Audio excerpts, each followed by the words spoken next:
Welcome to a place where hearts unwind, infinite threads that gently bind, love and compassion in every line. Together we rise through space and time.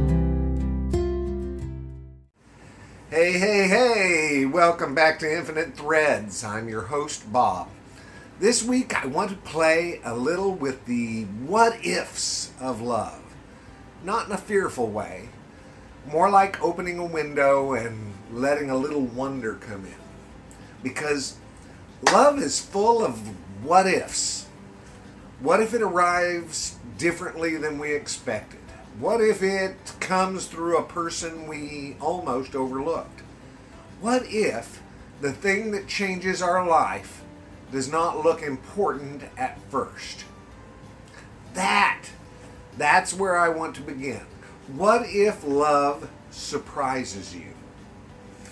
I think many of us make quiet little plans for love, even if we never say them out loud. We imagine how it should arrive. We picture the kind of person, the right timing, the feeling.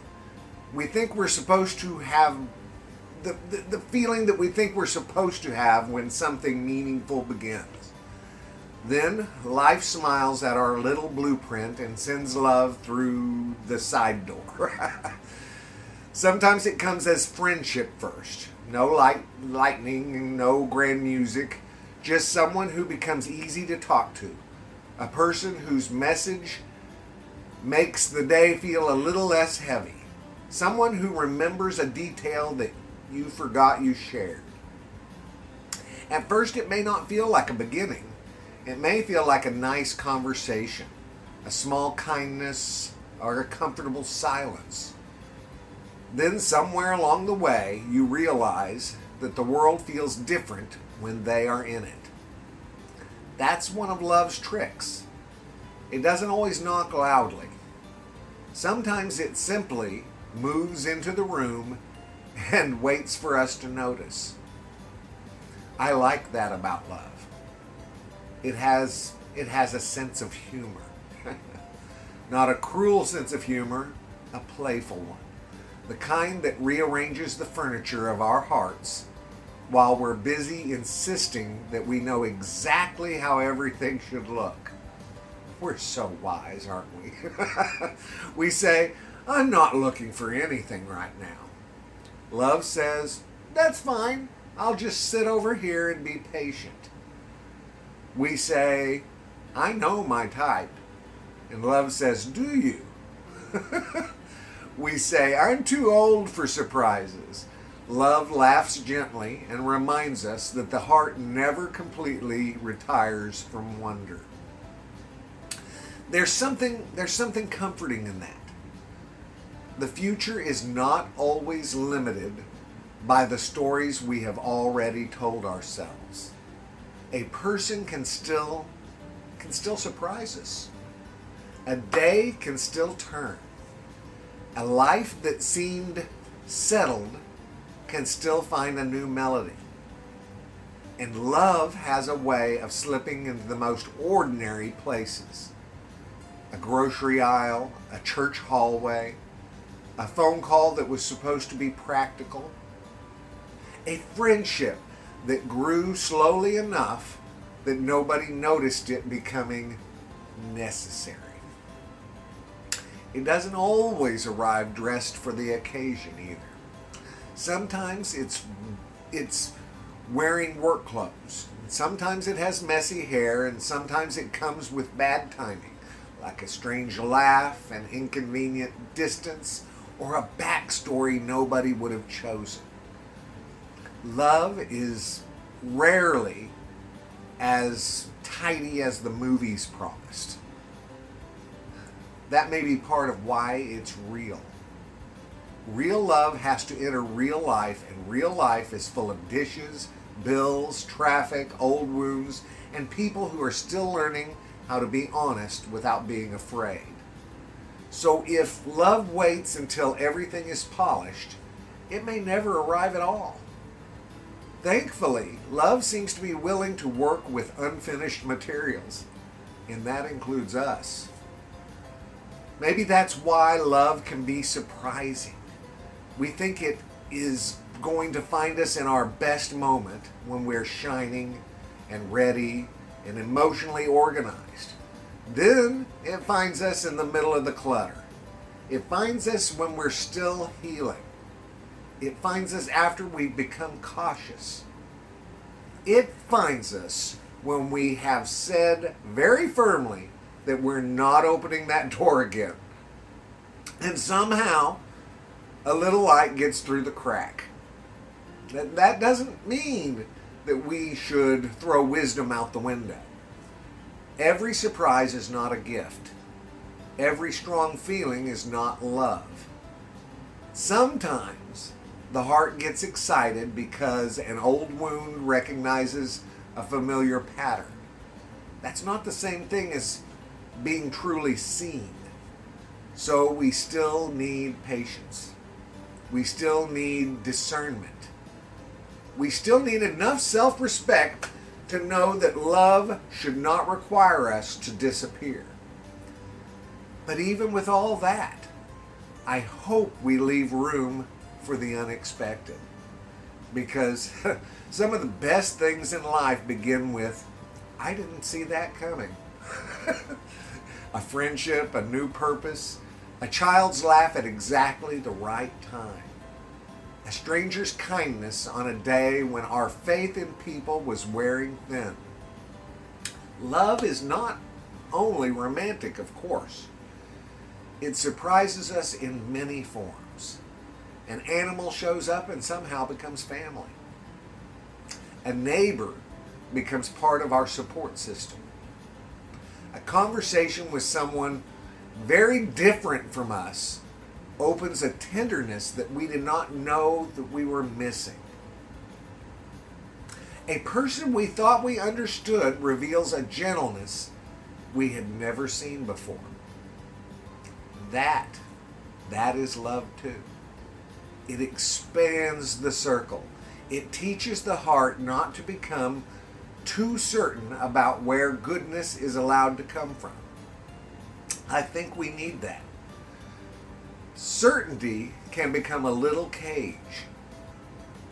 We decide who we are. We decide what life is. We decide what is still possible. Then love comes along with a tiny key and says, maybe not. Maybe the story is not finished. Maybe the road has another bend in it. Maybe the person that you became after being hurt is not the final version of you.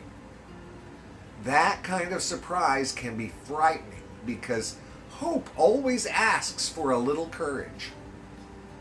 It is safer not to hope.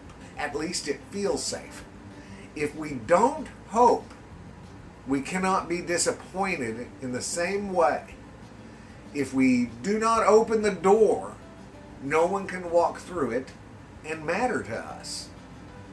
But a locked door doesn't only keep pain out. It can keep joy outside too. That is the problem. A heart that refuses every surprise may avoid some trouble, but it may also miss the moment when something gentle was trying to arrive. I don't want fear to be the only doorkeeper. Wisdom, yes. Fear, not by itself. Fear has a job, but it should not get to run the whole house. Love asks for a different kind of attention. It asks us to notice the small warmth, the easy laughter, the feeling of being more ourselves, not less. The way another person's presence doesn't close us down, but helps us breathe a little more freely. Those are quiet signs. They may not prove everything. They may simply ask us to stay awake. That is often how love begins. Not as certainty, as curiosity. Not as a finished answer, as a gentle question. what if this matters?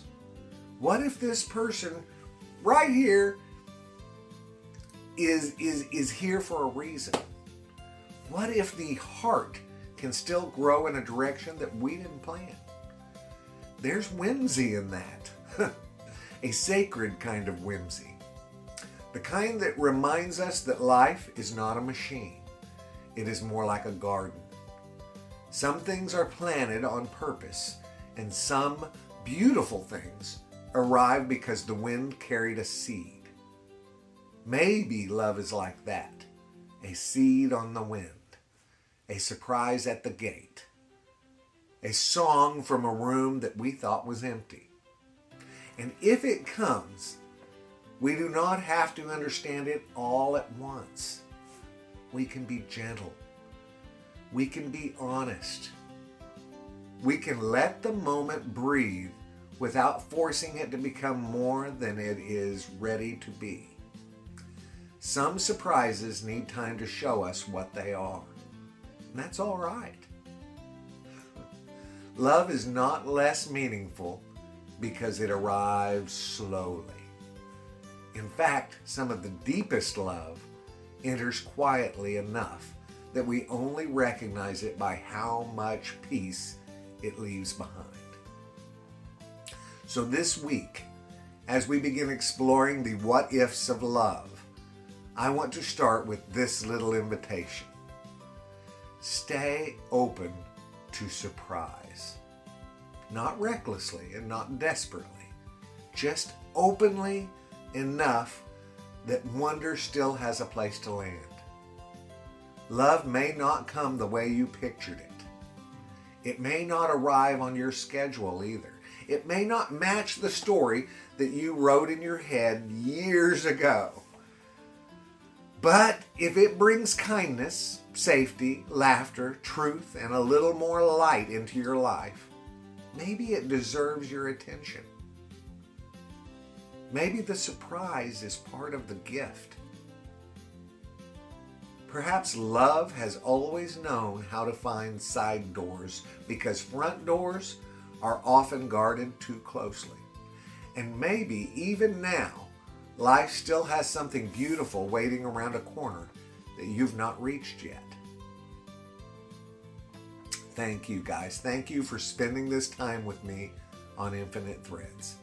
This week, we will keep asking the what-ifs of love. Today, maybe the question is simple. What if love surprises you? And what if that surprise is one of the ways grace reminds you that your story is still alive? I love you guys very, very, very much. And you know what I need you to do. Go out and pass that on, okay? Later, gators.